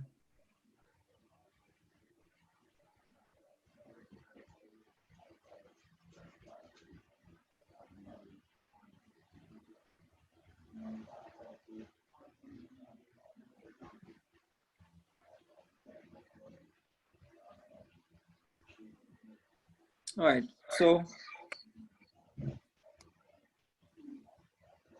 for example, let's say that she expects 1,000 trips in all, right? That is her expectation.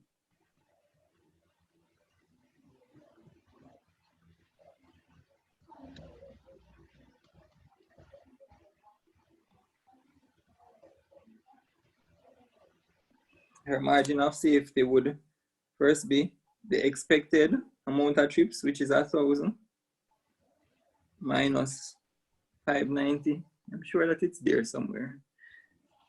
Sorry, It's going towards, let me tell you what it's going towards. The fact that she expects to have all the, yeah, go ahead. Yeah, based on what I'm reading, the only thing that she expects actually or anticipates is just the number of weeks that she would operate and the amount of days, basically when I break it down. Go back. All right.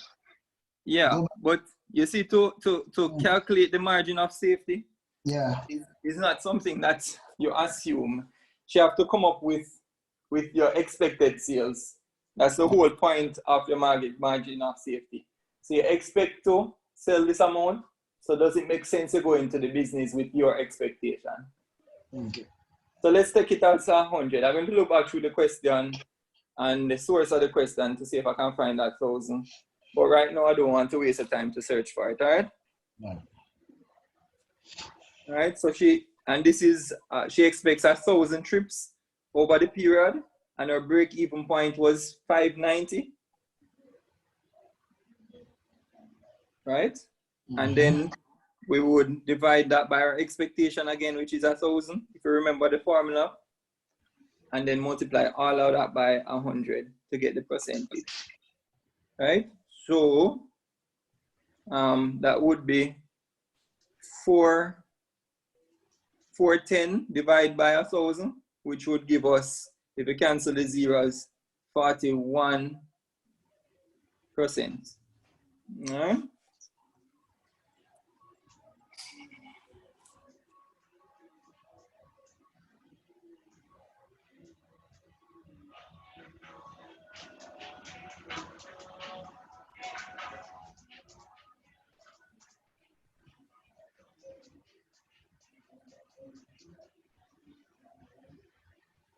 All right, so what does this 40% prove? Is it good to go in this business or bad to go in this business? What are your thoughts? Anybody? It's a risk. That much It's can a be risk. said. Yeah. No, but remember what the margin of safety is telling us, you know. Oh well, I was here for the first part of the class, so I'm really Right. kind of late. Yeah, the margin of safety is not telling us that there's a 40% chance that she's going to make a profit or a 40% chance that she's going to lose. The 40% is the amount of her expected cost that she would cover. I think it's a reasonable venture to go in this. It's not too risky. Because the project have a large margin of safety. Right? The margin of safety is 41%, meaning that the expected output can drop by 40% before the break-even point is reached. It's not too risky. See the point? So yeah. The amount of trips you have can drop by 40%. Because remember, you expect to make 1,000, you know, and your break-even is this. Yeah. Right? So if you drop by 40, you're still alright. Even if your expectation drop by 41%, you're make still money. going to be above or just right at the break-even point. So, and then think about the nature of the business. What can affect this business? It's summertime, the weather can affect the business. Yeah. Right? And that's basically the only thing. Because typically you have a lot of tourists in London in the summertime. And you know from the average that half of the trip's going to be filled. All right. Well, sir, put it this way: if Doc decides to do that now, she will lose because Corona we are weird. So no, but at summertime, I know winter time, man. Okay. You know, I think I know how this 1,000 combine now. Uh-huh. All right, think about it. It is 10 boats, right? Yeah. And it's 100 days. It's Yeah. 100 days, so you'd get 1,000 there, right? Yeah. But remember that it would be two sessions. So you have a morning session and a evening session. So the maximum you can have is 2,000 trips in all, right? Yeah. But from the average, it said that it would be 10 trips, 5 in the morning and 5 in the evening. So if you take half of that, it is 1,000. So our expectation is 1,000. That's what I mean. You have to really read in the question to come up with the data you need to calculate. All right? Okay. Yes, sir. Yeah. So this is actually a good business. I would encourage her to go in. It's really not that risky. If you think that you're going in and there's a 40% chance that you're going to surpass your break even. If your business can drop by 40% and you still don't reach break even, it's showing you that it's a good business to go into. All right. So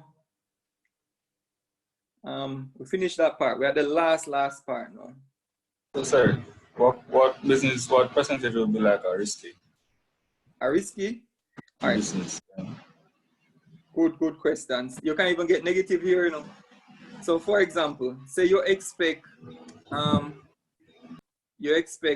not talking about that business. So you expect to sell 200, but your break even is 250. That can't work. Okay, you're not to reach a break even yet. Yeah. You see your point? Yeah. Or suppose you That's expect, right. yeah, suppose you expect to sell 60 and your break even is 50. You just gonna go on 10 over your something there, over your break even. 10 might make sense, you know, because these 10 might be some Bentleys and you're gonna sell $1 million. Mm-hmm. You see? So that's what you have to do. You have to consider it. Yeah. You have to consider the price that you're selling one for. It's not just to look at it and say, all right, 10% is risky, 3% is not risky, and so on. You have to consider all of those things. So if you have a good conceptual understanding of what we're going through here, you can make good decisions, right? And basically, that is what the questions are about. Most people, you know, especially for the exam, they can't work through the math part. We're engineers, the math part easy. But it's now to use those numbers to make a decision. What does the number represent. That is what really mash up people. All right? All right, so nice. Cool. All right, so we at the last part now.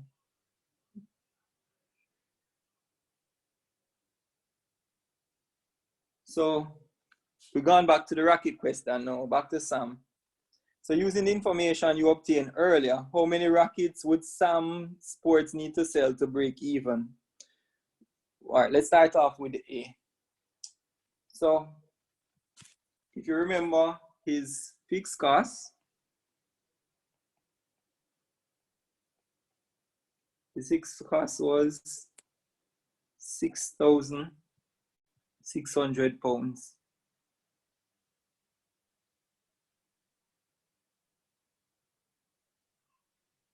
Yeah, it's there. It does drop off. So 6,600.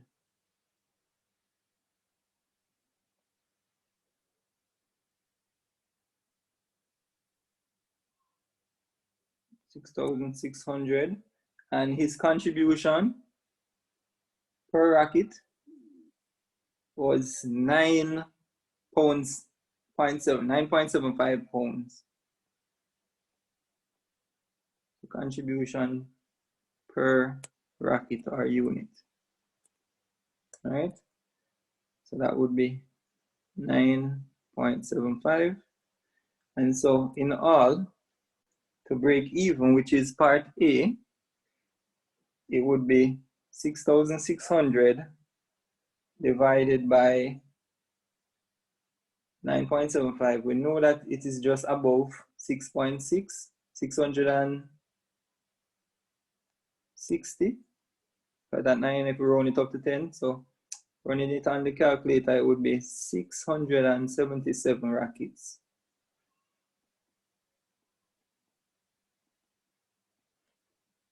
Okay, and that is for part A. Part B now. He says, what would the profit be if Smart Sports actually sells as 1,100 rackets? So it would be the total contribution from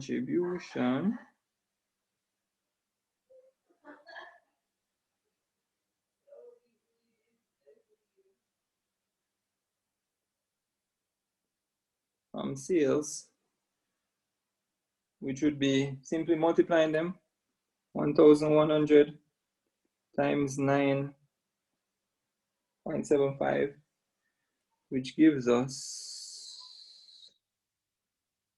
10,725 pounds. All right, so that is a contribution. Remember, the contribution doesn't have the fixed cost in there.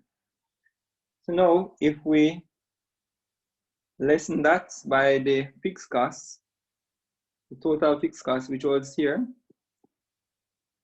so we minus 6,600 from that, we get the profit, which is 4,125. So that is the profit. Okay, so now part C says, if you were Sam, would you go ahead? How risky is it? All right, so we have to work out or something there here, our margin of safety.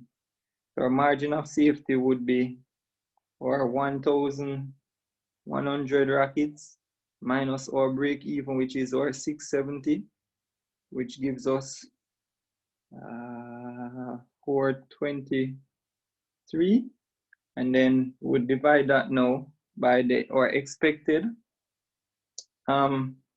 sales, which is 423 minus or divided by, 1,100. Remember, there's 423, what it represents is the amount of rackets that are going to go towards your profit. So if you multiply this 423 by the contribution for each racket, you would get your profit. Good? So we divide that now and times it by 100, we get our percentage margin 38. of safety, right? And so this is our margin of safety.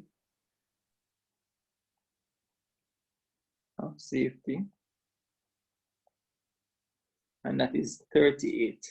So you see the project, it is relatively low risk, right? Because some can misjudge this project by a whole at 38%, right? So his judgment can be off by 38%. He is working with a safety margin of 38%, right? And so it is highly unlikely, unless him gets like thrown off big time in terms of how much he's going to sell, that him actually go way below the break even and actually operate at a cost. So I would encourage some to go ahead with this business. He has to be off by 38%. It might seem low, but we get 100% in terms of your, or 120% in terms of your margin of safety. Those businesses would be monopolized a long time ago.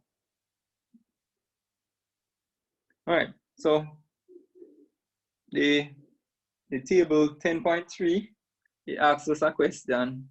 I remember the last thing we were discussing, when we were discussing the variable costs and the fixed costs and the variable costs, and how volume affects those. So that's what we're going to investigate. And this is important, this is important here. All right.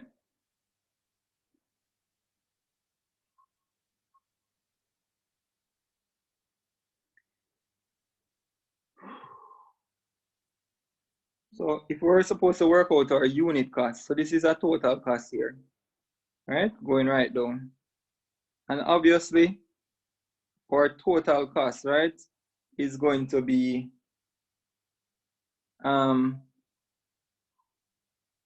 is going to increase as our quantity increases.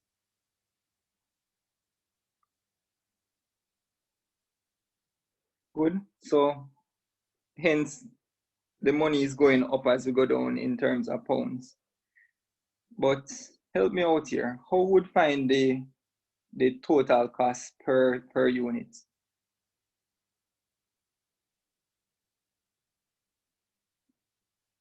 Let me bring up my calculator. I would have 15,750 divided by 600. So for this one, it would be 26.5 per unit. What I'm doing, I'm dividing this number by the quantity, and I'm getting the per unit cost. All right, the next one.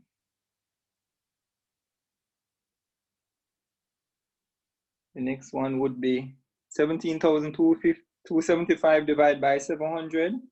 That would be $24.68. Remember, we're dealing with pounds. 18,800 divided by 800 would be 23.50. That's pounds. And then 20,325 divided by 900. That would be 22.58. And the last one, 1,000 divided by 21,850 would be 21,085.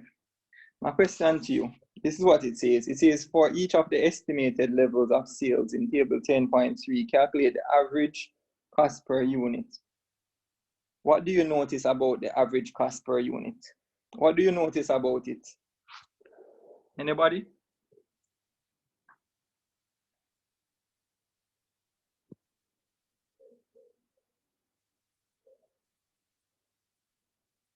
More rackets sold, the less the cost per unit.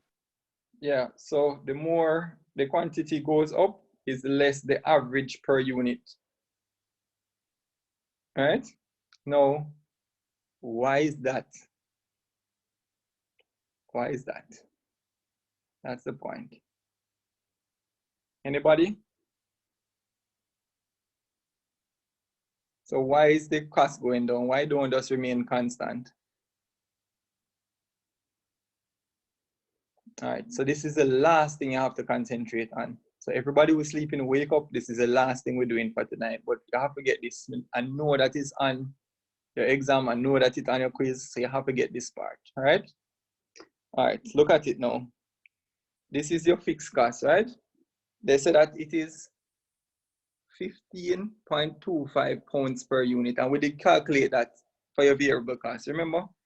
We had calculated that out, the 15.25. So you would multiply 600 times 15.25 to get the 9,050. And we would continue doing the same thing. 700 times 15.25 for the 10,670. 800 times 15.25 for the 12,200 and so on. 900 or 1,000. And that's why this is 15,250. Because it is 1,000 times 15.25, which gives us that. All right, so you see this unit here is because your fixed costs don't change. While your variable costs going up according to the amount of units, your fixed costs don't change. And what you have then is that you have more money going towards offsetting the fixed costs as the quantities go up. And so your unit cost, your average unit cost per unit is going to go down while your quantities go up. Everybody get that? Or at least one person get that? Because remember, your total cost, you know, is a combination of your fixed costs plus your variable costs. And your fixed costs don't move, but the amount of money coming in per unit is increasing. And that's going towards your fixed costs as well, but it's not moving. So then the average cost per unit is going to be much less as the quantities go up. It's something for you to meditate on so you get a good understanding of it, because I'm going to test you on it. All right? Anybody want to try to explain it a different way if you think you understand? Maybe the class can benefit from that.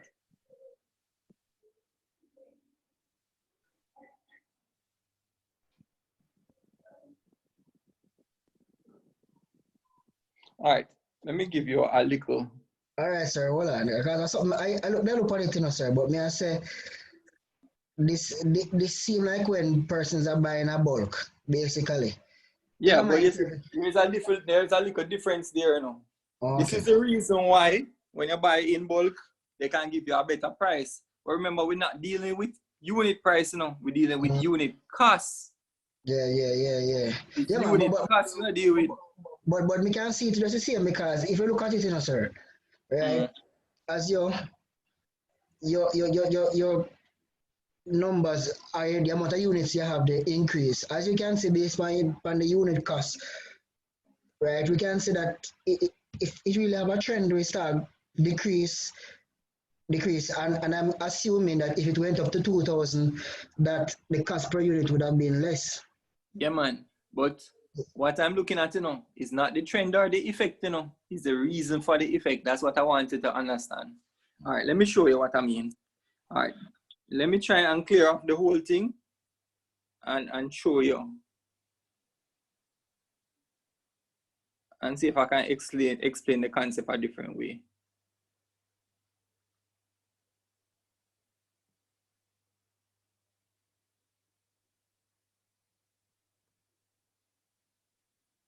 All right, this 15,750 here.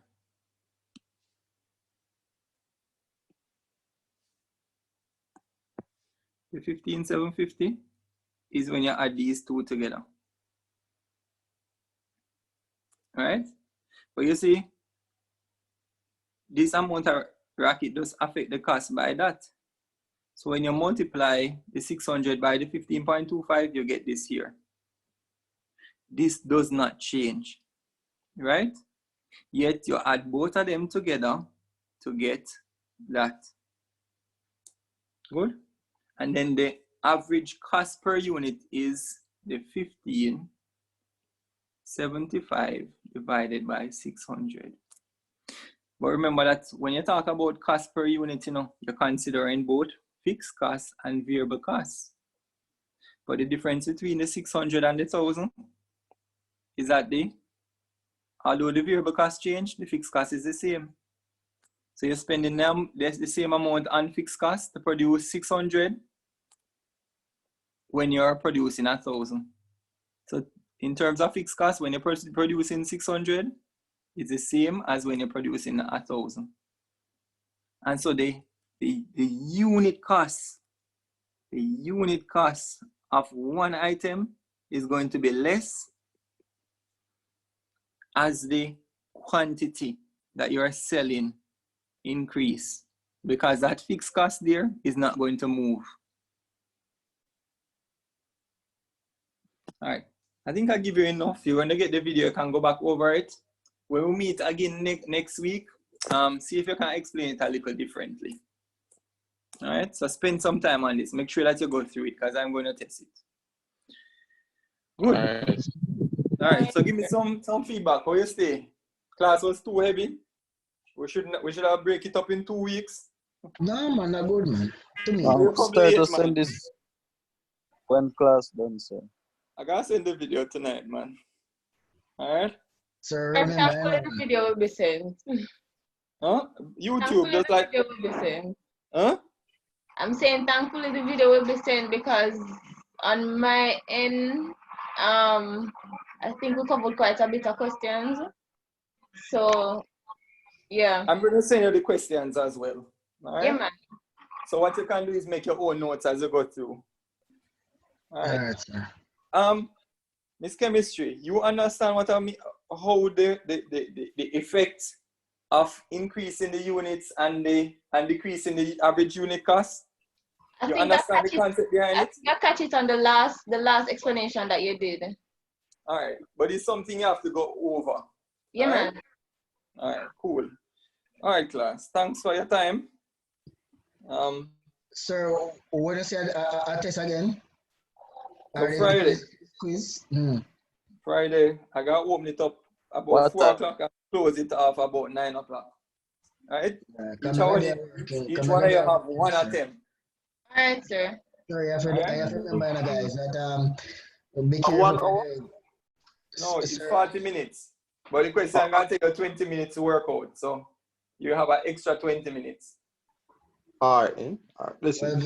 Yeah, and the next thing, sir, guys, y'all might need to prepare for a lockdown here or the country for a couple of days. Man, stop stressing out people, man. No, sir. We see screenshot, bro. Yeah, man, I don't know, go around thing, man. I based on the advice I'm just received from my phone from work. So. Yes, it's very true. Yeah, man. That's where they're heading. Yeah. So who that just talk a while ago? What is about, Charlize? What is about? That's where they're heading. They're slowly getting there. That's why they're trying to implement the restrictions slowly to get. Yeah, but persons are. Hold on. Let me talk to you a little bit, right? Yes, sir. Why hasn't the lockdown happened already? That me, I wonder. Because really and truly, sir, they're taking it in stages. Sir, hear what they say. Us as Jamaicans, we don't like people restricting us at the same time. And the truth is, a lot of persons are not really taking this thing seriously. That is the first thing. All right, hold on. Before we get into all of that, right? There's a fundamental reason why the lockdown. The thing is that money runs the state.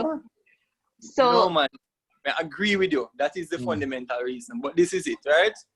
Remember that a lockdown, is a close down of everything, Exactly. When will the lockdown end? The there's lockdown will end when the virus is not an issue again, you know. So the longer you can stay without locking down the country is the best for you, because it will be the less time of the lockdown. So what you do now is that you keep on using the amount of infected cases that you have, and you use it to justify not locking down. And you try to keep that as long as you can, because the longer you hold out, is the shorter the lockdown going to be. Right. And so that's why they don't lock down the country yet. Well, at least you almost finished the course yet. yeah, and guess what? Really, the last unit is just theory based. It's not like this. So you could study it on your own. We're just going to go through so that we can appreciate everybody's experiences and we can pull that in the class.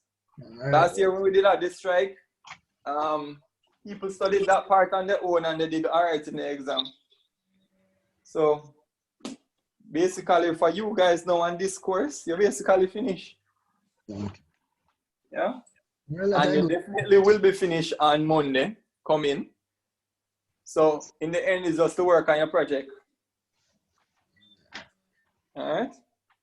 All right, people. Well, thanks for your time. Thanks for showing up. All right, Take care. sir. Thank you too, sir. Yeah, cool. Take care. Listen, sir. Yeah, man, sir. Bye-bye, class.